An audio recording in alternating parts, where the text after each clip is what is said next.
Son günlər Latın Amerikası yeni və təhlükəli geosiyasi ssenari ilə gündəmdədir. ABŞ-nin Venezuelaya birbaşa hərbi müdaxiləsi və ölkə prezidenti Nicolas Maduro'nun ələ keçirilməsi ilə bağlı yayılan məlumatlar beynəlxalq ictimaiyyətdə ciddi rezonans toplayıb. İlkin məlumatlara görə əməliyyatın məqsədi Venezuelada mövcud siyasi böhranı sona çatdırmaq, hakimiyyət dəyişikliyinə nail olmaq və regionda ABŞ-nin strateji maraqlarını qorumaq olub. Hadisə xüsusilə Latın Amerikasında təhlükəsizlik balansının pozulması baxımından narahatlıq yaradıb. Mövzunu politoloq və təhlükəsizlik üzrə ekspert Bruno Surdel Dip TV üçün şərh edib. Onun sözlərinə görə baş verən klassik hərbi müdaxilədən daha çox hədəflənmiş və məhdud miqyaslı xüsusi əməliyyat xarakteri daşıyır. Ekspert belə bir əməliyyatın təkcə Venezuelanın daxili siyasətinə deyil, ekspert qeyd edir ki, belə bir əməliyyat təkcə Venezuelanın daxili siyasətinə deyil, bütövlükdə regionun təhlükəsizlik arxitekturasına ciddi təsir göstərə bilər. Xüsusilə Rusiya, Çin və İran kimi aktorların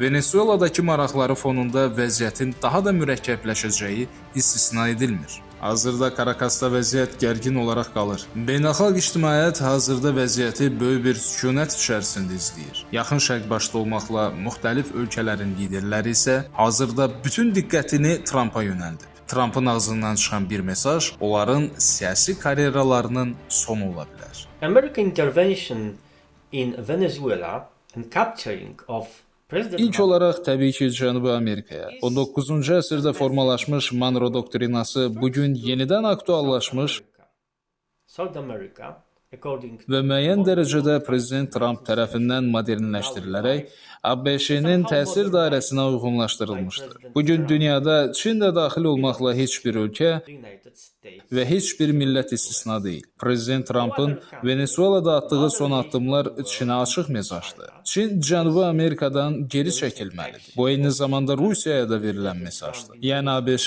Cənubi Amerikada Rusiyanın və Rusiya strateji maraqlarının mövcudluğunu qəbul etməyəcək. Dolayı yolla bu Rusiya prezidenti Vladimir Putinə də ünvanlanan açıq xəbərdarlıqdır. Eyni ssenari Rusiyanın digər müttəfiqləri, o cümlədən İran üçün də təkrarlana bilər.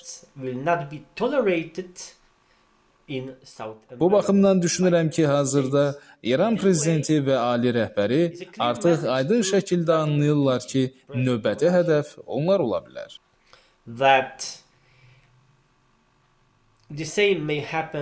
Onlar ofislərindən alına bilərlər. Digər tərəfdən burada Ukrayna məsələsi də var. Paradoksal şəkildə bu proses ABŞ-nin Rusiya ilə danışıqlarındakı mövqeyini gücləndirəcək. Çünki artıq Rusiya ABŞ-nin qətiyyətini görür. Bu ABŞ-nin Ukraynaya daha çox müdaxilə etmək istədiyi anlamına gəlmir. Lakin indi Rusiya prezidenti Vladimir Putin yaxşı anlayır ki, qlobal sistemdə kim söz sahibidir? To Europe, to China and to Russia.